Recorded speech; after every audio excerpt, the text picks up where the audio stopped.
To mark his retirement, I'm organizing a special trip to Spain with our parents. Starting today, I'll be using your Platinum card for the expenses to ensure we can make the most of this celebration. I hope you understand the urgency as we need to leave soon. Wait, I'm a bit confused. Did you mean you're using my card? Could you explain more about the trip? Sorry, I have to leave now, but we can talk about the details when I return. Just a heads up though, the card might not work. Apparently, my husband Daniel already took it to fund a vacation with our parents. I've tolerated a lot from Daniel, but this time he's crossed the line. When he gets back, he's going to regret that decision. My name is Angela. At 35, I've built a successful career at a major company after graduating from a prestigious university. Despite my young age, I'd earn enough to support not only myself but also Daniel, who's currently unemployed, and even a potential child, though we haven't started a family yet. We've been married for 4 years and the idea of having kids is still floating around. But while I have a stable job and a good income, I can't say I'm fully satisfied with my life. The thought of becoming a parent is just that, a thought. Daniel's unemployment, on the other hand, is a very real, pressing issue. Tonight, I'm not hungry because I snacked earlier, but that's trivial compared to Daniel's job situation. He didn't even go to the interview he had today. Instead, he stayed home browsing job sites. Daniel left his last full-time job over a year ago, and since then, he's only worked temporary part-time gigs, quitting each one after a short stint. He's currently looking at both full-time and part-time options, and I keep pushing him to focus on landing something permanent. I know timing is important, but I really wish he would find something stable soon. I know I can't push him too hard. He had a bad fallout at his last job due to a disagreement over work policies. At first, his coworkers supported him when he challenged his boss, but as tensions rose, they all sided with the boss, leaving Daniel isolated. Feeling betrayed and unsupported, he couldn't continue at the company and ended up resigning. After that, Daniel withdrew into himself. He spent weeks locked in his room, barely engaging with anyone. Slowly, he started to come around, helping out around the house, though his smiles never quite reached his eyes. After 3 weeks, he began job hunting again with a sense of optimism, determined to start fresh. But the process was harder than either of us expected. Despite his efforts and qualifications, rejection after rejection poured in, which Daniel believes stems from the bad blood with his former employer. Every rejection took a piece of him, leaving him disillusioned and questioning his own worth. The frustration built up. One day, I came home to shredded resumes littering the living room floor. It was clear that his latest interview hadn't gone well. I tried to approach the situation gently, suggesting he clean up the mess. That's when Daniel told me he was thinking about giving up on the job hunt altogether. He said there was no point. After all, we could live on my salary alone. While some people thrive as full-time homemakers, this wasn't the life Daniel envisioned for himself. It felt more like a way to avoid confronting the challenges of his job search. I could see how deeply his last job experience had scared him, and how the repeated rejections had chipped away at his confidence. I decided to give Daniel some space and support, hoping he'd eventually find his way. But in the meantime, we needed to have a serious conversation about our future and his career plans. This situation wasn't sustainable in the long term. I've always been dedicated to my work, and I knew this extended break wasn't about idling away. For me, it was a period of preparation for what was coming next. It's good to hear you're focusing on the future, I said, trying to reassure myself as much as him. Living close to my in-laws, Daniel's mom, Helen, and his dad, Peter, had its own dynamics. They began visiting more frequently after Daniel quit his job, probably out of concern.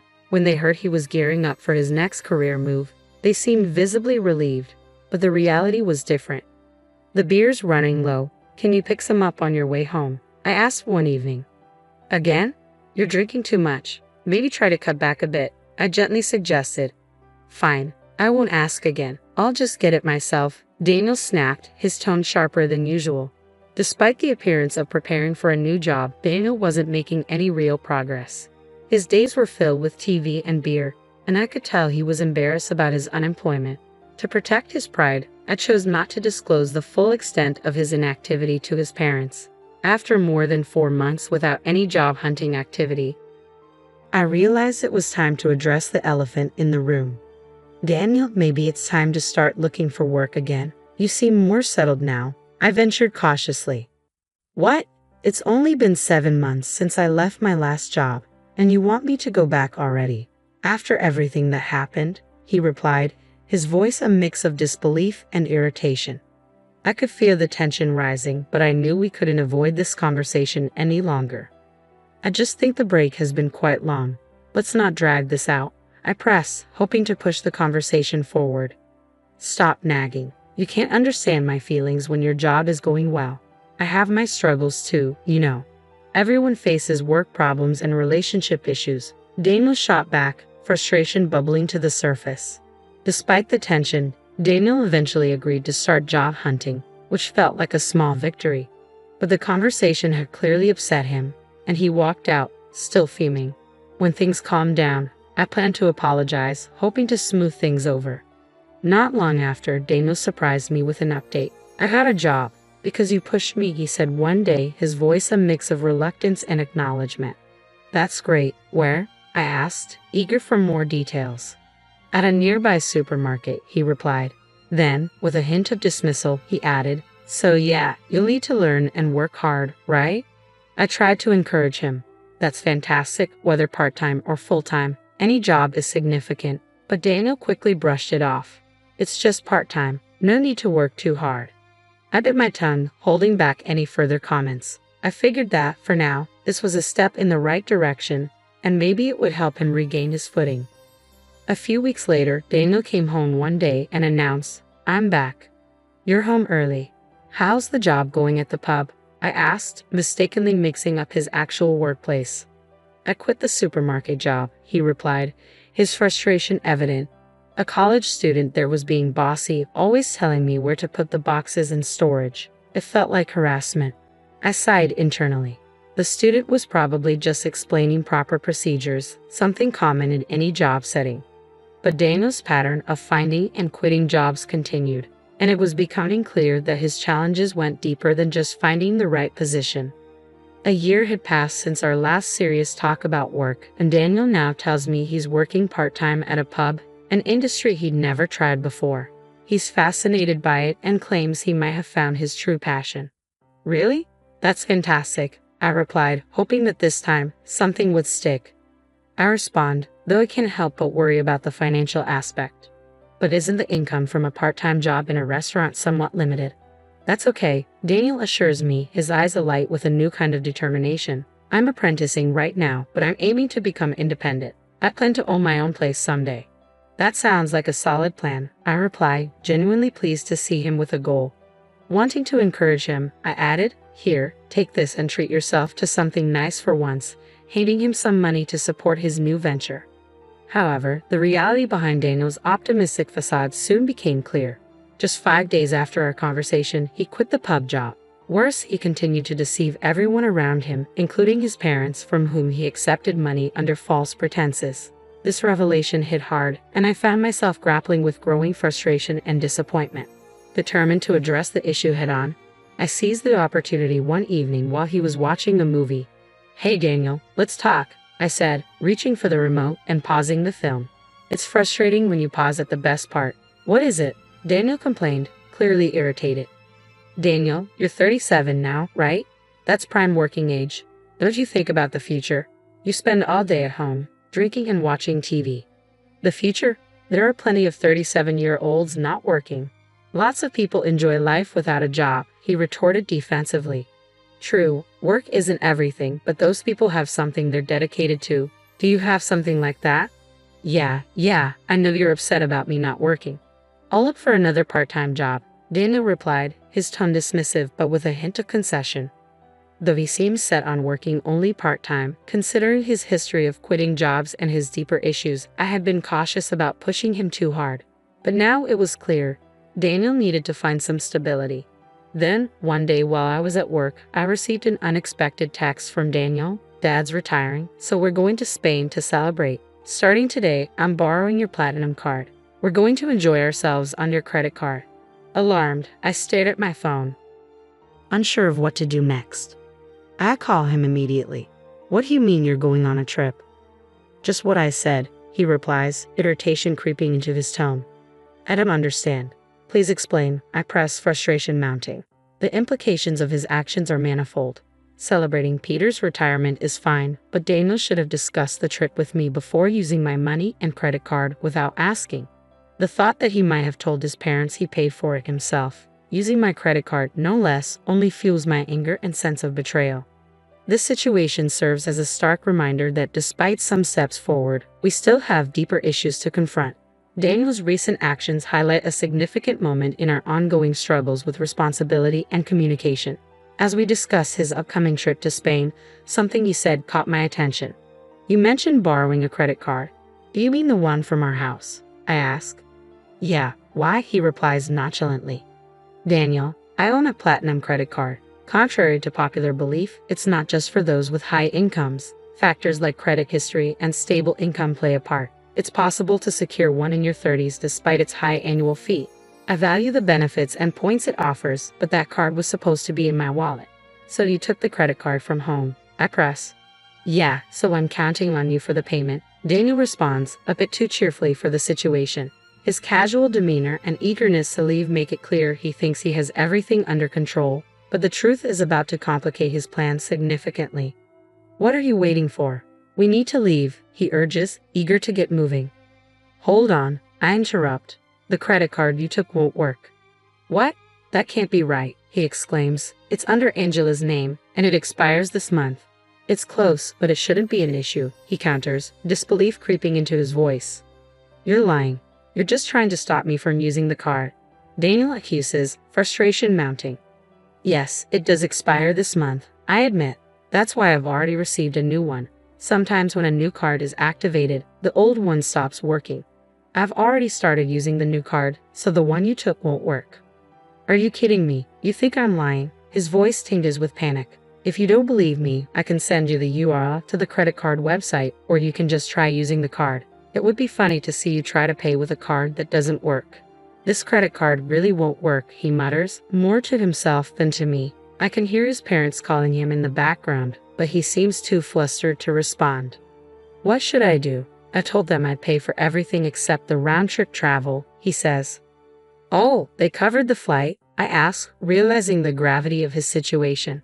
Yes, Dad felt bad about covering all the trip costs. Daniel explains, a hint of relief in his voice. What should I do? I'm about to take a cab, and I don't even have money for that.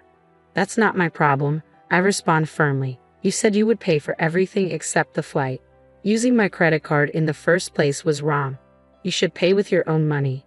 How can I? I don't have any money right now. Daniel exclaims, the reality of his predicament sinking in. Daniel, you haven't been taking work seriously, I conclude, watching the situation unfold as a stark reminder of the broader issues at play. Daniel's reliance on deception rather than facing his responsibilities head-on has led us to yet another crossroads. It all came to a head when Daniel tried to impress his parents by planning a trip without having the actual means to fund it. As I hung up the phone to return to my work, I left Daniel in a predicament where he would eventually need to confess to his parents about his financial deception. Later that evening, after my workday ended, I received a call from Helen, Daniel's mother. I heard from Helen that Daniel had tried to use my credit card and lied about working. I'm so sorry for the trouble, she apologized. No, don't apologize, Helen, I replied, trying to keep my frustration in check. I'm sorry for the inconvenience with the credit card. Are you okay with the money? She asked, attempting to smooth over the immediate concerns. We'll cover the costs of this trip when we return. I'll make sure Daniel apologizes and starts looking for a job immediately, Helen assured me, though a hint of worry colored her voice. I appreciate that, but I'm considering divorcing Daniel, I confess, letting the weight of my decision hang heavily between us. Divorce? Because of this? Helen's surprise was evident even over the phone. It's part of it, I admitted. Daniel has been taking money from me for a while. I stopped giving him cash to limit his drinking. He got a part-time job and started buying his own alcohol, but his salary couldn't cover his daily expenses. He's been taking money from my wallet to buy alcohol, sometimes just $10, other times $50.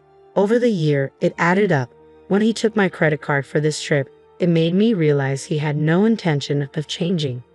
I understand. Should I inform Daniel about the divorce? Helen asked, her tone now somber. Could you just tell him I want a divorce? We can discuss the rest when he gets home. I requested, hoping to manage the situation more personally. The next morning, I received a call from Daniel, likely having learned about the divorce from Helen. Feeling drained, I chose not to answer. That evening, when I returned home from work, I found Daniel waiting for me in the living room, having cut his trip short.